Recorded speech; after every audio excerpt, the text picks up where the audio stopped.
and welcome to The View from the IMF. We're in Washington and I am joined today by the Deputy Prime Minister of Turkey, Mehmet Şimşek. Thank you very much for joining me.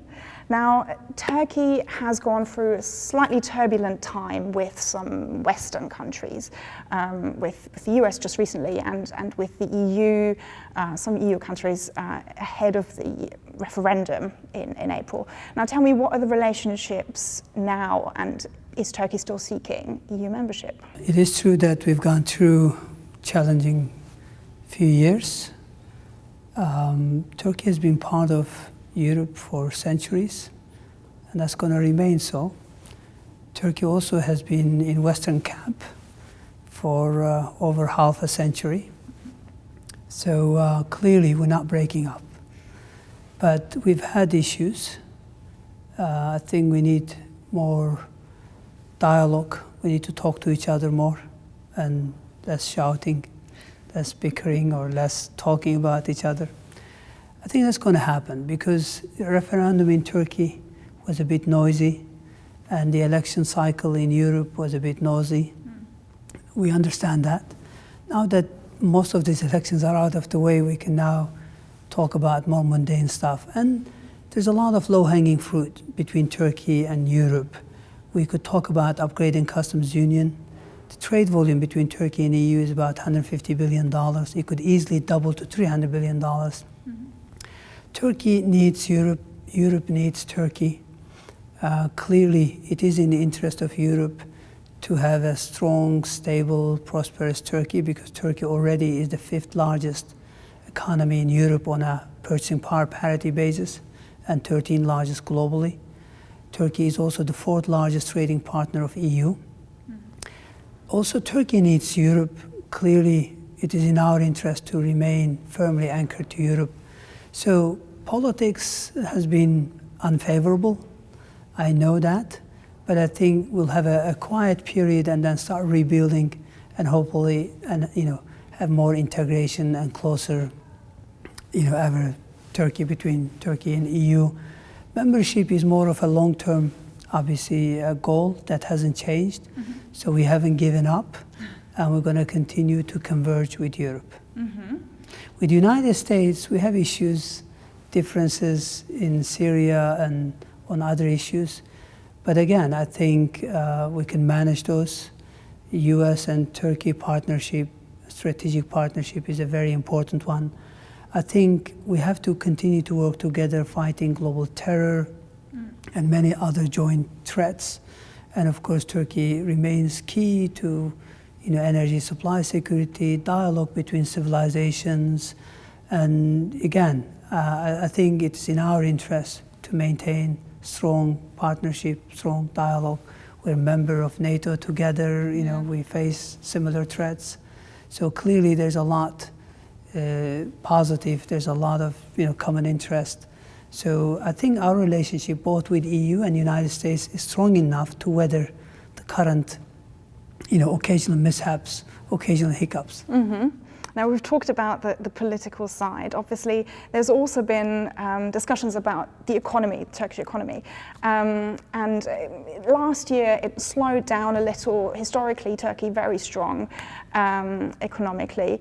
Now, the medium-term outlook of the Turkish government is quite ambitious. Now, tell me, how is that anchored? If you look at the last 15 years, our real GDP growth rate averaged to 5.6%. This year, it looks like we're going to get another 5.5% real GDP growth after last year's sluggish growth. For the next 3 years, we've penciled in again 5.5%. Job creation is very strong in Turkey. That is supportive of domestic demand. Capacity utilization is almost at 80%. And we think investments will start picking up. Plus, external environment is supportive. Eurozone is our core market, and that's recovering strongly. With oil prices at $55, $60 per barrel, MENA region, Middle East, North Africa, is recovering. So we think now that the worst is behind Turkey after last year's failed coup, we think Turkey will be able to sustain 5.5% real GDP growth. And why do you think there's such a discrepancy between that outlook and the IMF's outlook, even though it has just been upgraded? Well, last few years upheavals in our region and domestic external shocks in Turkey has created a big gap between reality and perception about Turkey, and perception matters. Reality in Turkey is much better than the perception, but clearly we need to also improve reality. So sadly, in the last few years, markets, usually outside world has been a little bit more skeptical, but it's our job to address those concerns.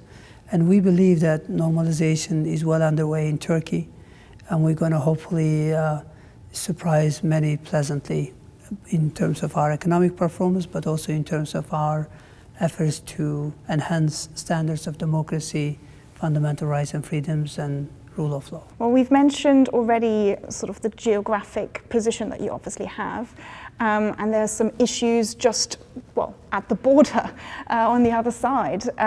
So how big are these security issues really playing a role when you look at the economic outlook and also the fiscal position? We live in a rough neighborhood, it's no secret.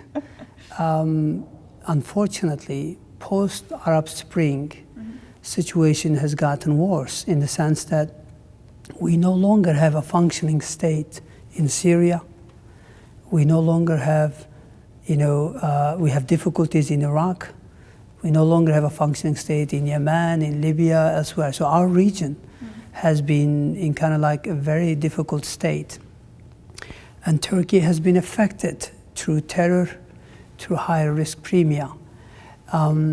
Last year, clearly, was the worst year. Remember, Turkey experienced multiple terrorist attacks by Daesh, by PKK, and with the coup attempt. But we think the worst is behind us. Allies, Turkey, Russia, Iran, we are dismantling Daesh in Syria. That's good news for everybody. We hope that the current temporary ceasefire in Syria will hold. The Iraqi situation relative to Daesh is better, but there are new complications. So we're hoping that maybe the situation is not going to escalate from here, that geopolitical tensions, which have been dragging Turkey down, will be a little bit more supportive. But Turkey, we had strong fiscal position, strong fiscal space. So when we had these difficulties, we used that fiscal space. Our debt to GDP ratio is at about 28%, which is well below emerging market average of 47% and OECD averages of 112%. Our deficit is also a fraction of emerging market average. But we want to keep fiscal deficit under control because we can't afford twin deficits. We have a sizable current account deficit. To make it more manageable, we're making sure that our fiscal position remains strong. Mehmet Şimşek, thank you very much. Pleasure.